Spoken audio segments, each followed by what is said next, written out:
Okay, you all, let's make some thick and chewy soft bake chocolate chip protein cookies.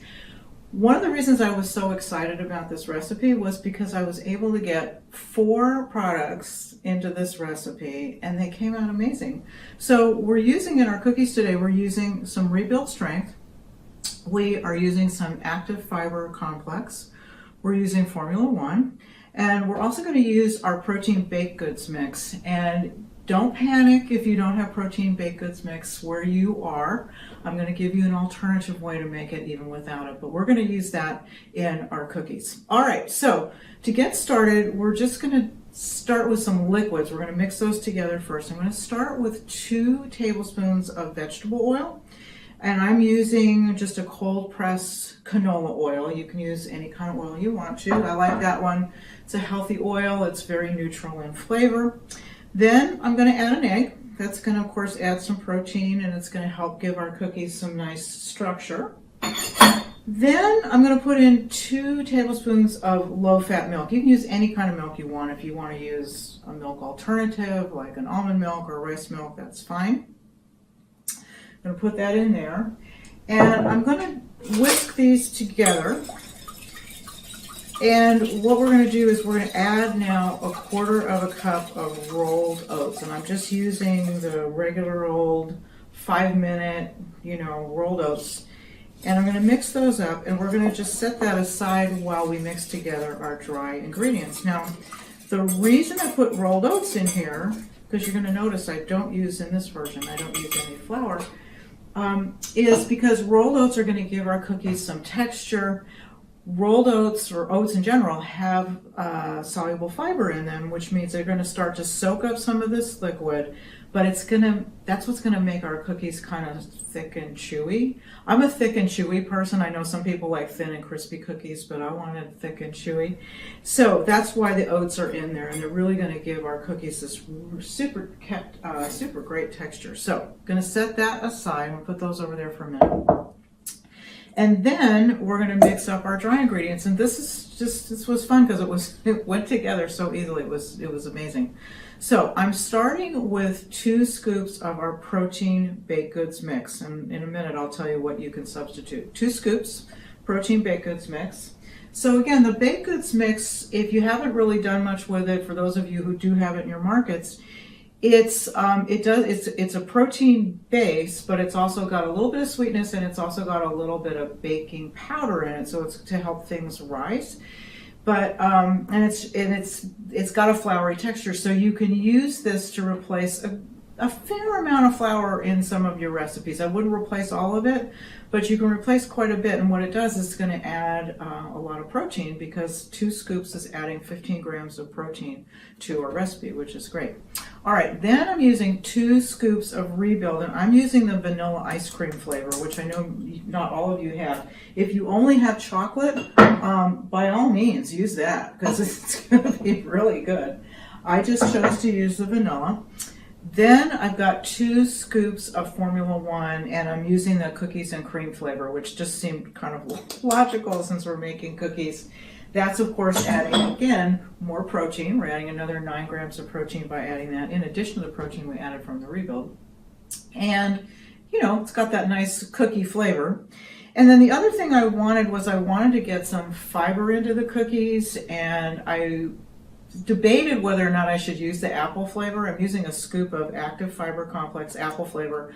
I wasn't sure if it would make the cookies taste too much like apple, but with all the other flavors we have going on, it's very subtle. So this was a great way, again, to add a little bit more sweetness. Add that fiber, which is important because most people don't get enough fiber every day.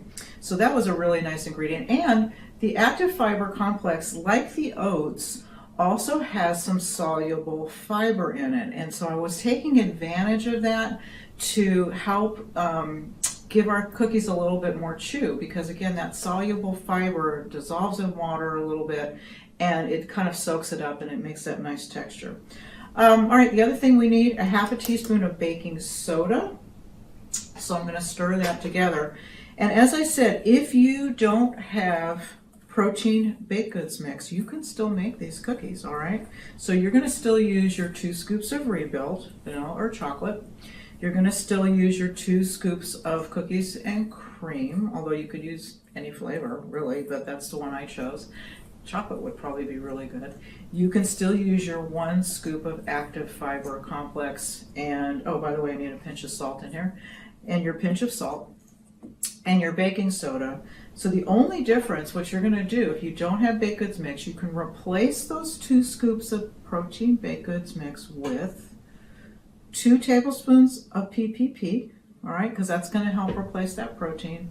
You're going to add a 1/4 teaspoon of baking powder, and you're going to add 2 tablespoons of flour, just regular all-purpose flour, whole wheat flour, whatever you want. And you do need to add about a tablespoon of sugar because, as I said, the protein baked goods mix is a little bit sweet. So if you do that, if you add the 2 tablespoons of PPP, the 1/4 teaspoon of baking powder, the 2 tablespoons of flour, and the tablespoon of sugar, just mix it up with all these other dry ingredients, you'll be good to go. So either way, works great. All right, so we've got our dry mix there, and now I'm just going to add this. Let's do it the other way. Let's add the dry to the liquid. I think that's probably going to work better. So the dry mix is going to go in there, and then I'm going to also add about 2 tablespoons of chocolate chips. You can use more if you want to, but it seemed like enough. And we're going to mix this together. When you first start mixing this, you're going to think that it's not going to hold together, but trust me, it does. And this recipe, you know, I mentioned in the introduction that I was challenged by the marketing department to see if I could come up with a cookie similar to these big cookies that you find in convenience stores and so forth. And they said, you know, we'd like it to have protein and we'd like it to have fiber and all that stuff. And so I wanted to just kind of duplicate the same size cookie. So these are going to be pretty big. You can make them any size you want to, but I was following their lead, so I just went ahead and I'm going to make these into 4 really good sized cookies. All right, so that looks pretty good. Now, as I said, it looks like it's not going to hold together, but we're going to shape these with our hands, and you're going to see it's going to work just fine. All right, so I've got my baking sheet ready. So line it with parchment. If you don't have parchment, you can just grease it a little bit or spray it with hand spray. And what you're going to do, as you can see it's holding together really nicely. And so resist the temptation to add any more liquid because you don't want your dough to be sloppy. And it's just the perfect texture. It's holding together really well. So what I like to do is just make it into one big ball, and then that way I can kind of eyeball how much, divide it up into 4 pieces. And the chocolate chips have a tendency to fall out, but that's okay. We'll add them back.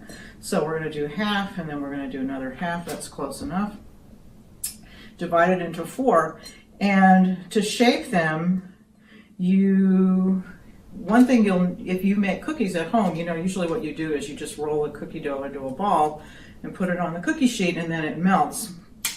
But in this case, this is going to cook really fast, so we are going to actually shape these into a cookie shape. So we're going to flatten them because these are only going to bake for about 7 minutes in a 375-degree oven, so they happen really fast.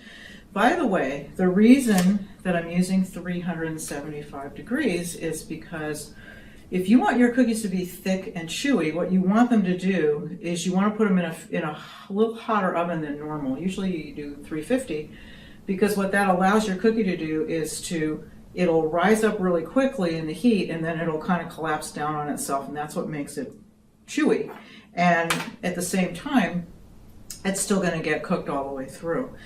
I'm using one of these. You don't have to have it. I happen to have this cookie cutter, which is about 3.5 inches across, and I'm just going to use it to press the dough just so that my cookie can be an absolutely perfect circle, which you don't have to do. But if you happen to have one of these, you can use it. Otherwise, just press it flat with your hand. And you'll see the cookie's about 3.5 inches across when it's raw, but when we get this baked, you're going to see it's going to be quite a bit bigger. If you want to just shape these with your hand and you don't have one of these, or you don't want to, just mash it down. It's totally fine. And just tuck in any of those chocolate chips that are sticking out, and you'll be good to go. So as I said, these are going to go into the oven just for about 7 minutes. And what's going to happen, I'll pull out the ones I baked in a minute. They will be nice and brown on the bottom, but they're not going to be very brown on top. We don't want to over bake them if we want to keep them nice and thick and chewy. You don't have to worry though about these being too close on the cookie sheet because they're not going to spread that much. So that looks good enough. As I said, my oven is preheating. I'm going to go ahead, let me give my hands a little rinse here. I'm going to go ahead and put those in the oven, and then I'm going to pull out the ones that I baked earlier. That went together so fast, probably faster than regular cookies. All right, let me put those in the oven, and let me pull out the other ones. Okay, so those are done, and they are beautiful, I have to say. I was really surprised at how nice these came out because I love that kind of crackly texture that we have on top. What I want you to see too is that they are nice and brown on the bottom. They're not particularly brown on top, but they're definitely cooked all the way through.